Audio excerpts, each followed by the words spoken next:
बोल श्री कृष्ण भगवान की जय।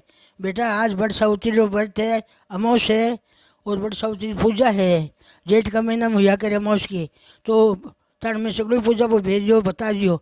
एक बात थाने विशेष बतानी भूल गई, मंत्र बोलना बताना भूल गई बेटा। मंत्र वो है, ये बड़ देवता जैसे बड़ सावित्री पर कृपा करी, बीरो सुहाग मिलायो, बीरो घर में बीरी संतान पोता पड़पोता धन माया सासू सन आंखें मिल गई, मेरी संतान मिल गई, संतान रो सुख भोग्यो, सरगा में वास मिलियो। तो ये बड़ देवता आप री जड़ा पटाला रमायण है, ऐसे ही मारे पोता पड़पोता बारो मन सगड़ो सुख मिलीजो, मारे पति रो सुख मिलीजो और मारी संतान रो सुख मिलीजो और सगड़ा सुखी रहीजो। मारे घर में कोई दुखी मत रहीजो। जैसे धन दान भंडार भरिया सावित्री रे जैसे मांगे भरीजो। क्यों? पर सावित्री सत्य ही तो मैं भगवान कृपा हूँ बाकी पूजा करी मैं भी आई पूजा करा तो माने माती कृपा करजो।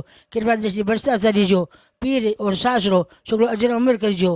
मारे पीर में मारा भाई भतीजानी बेल बदीजो। सासरा में मारी संतान सुख रहीजो, पति को सुख मिलजो और संतान मारी सुखी रहीजो। बेटा पोता पड़पोता हुई जो जैसे आपरी जड़ा पताला में है ऐसी मारी शाखा फैलती रहीजो।